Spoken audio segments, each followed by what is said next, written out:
Sindh Agriculture University campus Umarkot में दोस्तों मौजूद आहियूं। ही मुंहिंजो प्यारो दोस्त आहे ज़ुल्फ़कार मरी साहब ऐं साम्हूं ई साम्हूं आहे प्रो वाइस चांसलर मोहतरम जान मोहम्मद मरी साहब। सिंध ज़रई यूनिवर्सिटी टंडे जाम जे उमरकोट कैंपस जी मेज़बानी ऐं हायर एजुकेशन कमीशन इस्लामाबाद, हमदर्द यूनिवर्सिटी कराची ऐं गॾियल क़ौमनि ख़ुराक ऐं ज़राअत इदारे FO जे सहकार सां तिबी ॿूटनि ऐं चरागाही वसीलनि बाबति जे आलमी कॉन्फ्रेंस मुनक़िद कई वई आहे। Sindh Agriculture University campus Umarkot में दोस्तो स्टॉल हिन पिंडाल में सजण लॻा। वॉलेंटियर जेके नौजवान आहिनि उहे बि तयारु लॻा बीठा हुया ऐं गॾोगॾु उमरकोट जा जेके मौसीकार आहिनि, फ़नकार आहिनि, जंहिंमें फ़क़ीर गुलज़ार, फ़क़ीर हाकिम अली ऐं दुहलाई तौफ़ीक़ मंगड़हार भी शामिल आहिनि, जेके थोड़ी देर में पंहिंजे फ़न जो मुज़ाहिरो कंदा। हिन प्रोग्राम जो बाक़ाइदगीअ सां इफ़्तिताह जो मरहलो पहुची वियो दोस्तो।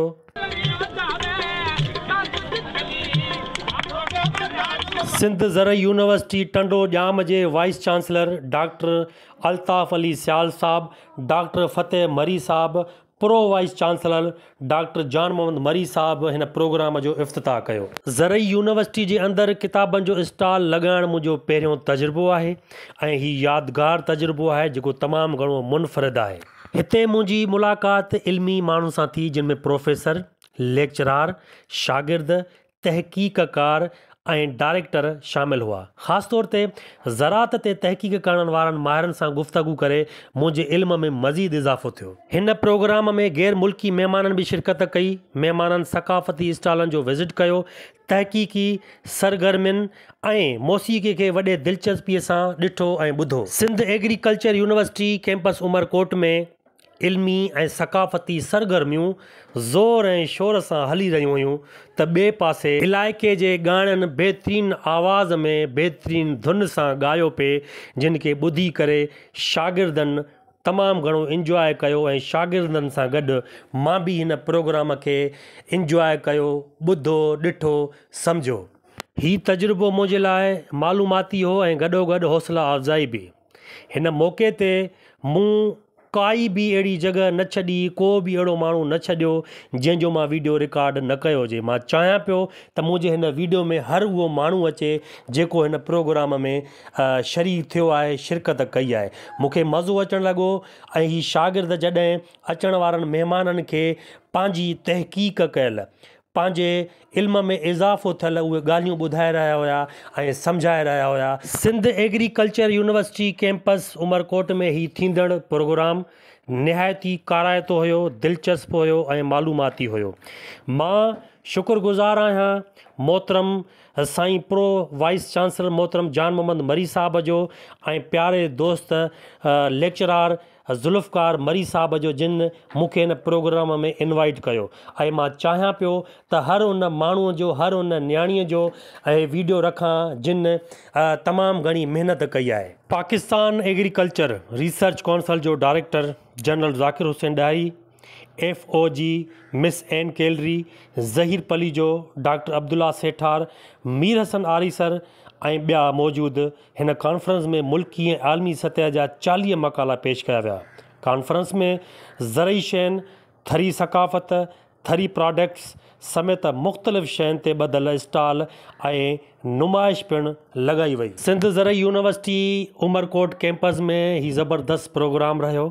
तमामु घणो मज़ो आयो, शागिर्दनि वॾे अंग में शिरकत कई ऐं आख़िर में प्रोग्राम जॾहिं पंहिंजी पुॼाणी ते पहुतो, सिंध ज़रई यूनिवर्सिटी जे vice chancellor doctor Altaf Ali Sial साहब ईंदड़ महिमाननि मोहतरम साईं जान मोहम्मद मरी साहब खे हिन कामयाब प्रोग्राम करण ते वाधायूं ॾिनियूं ऐं मुबारकबाद ॾिनी। दोस्तो प्रोग्राम पंहिंजी पुॼाणी ते पहुतो। मोहतरम साईं जान मोहम्मद मरी साहब असांजे डिनर जो बंदोबस्तु कयो हुयो।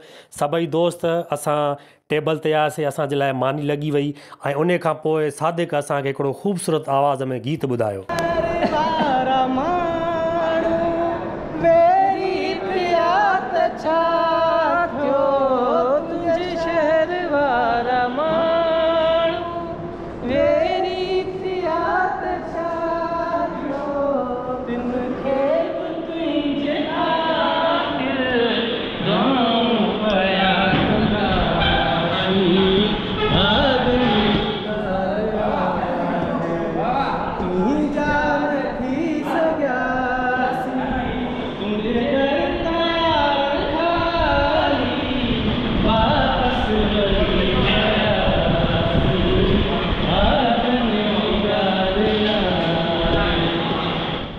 कख कोन थे सठोसी अज लख सवा जीऊं पिया कख कोन थे सठोसी अज लख सवा जीऊं पिया को वक्त हो जे दिल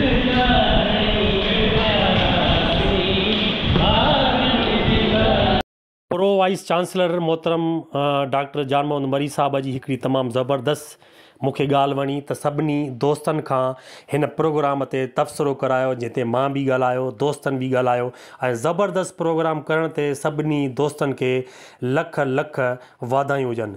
ही सभई दोस्त जिन जी महिनत तमामु घणी रही हिन प्रोग्राम खे कामयाबु करण लाइ।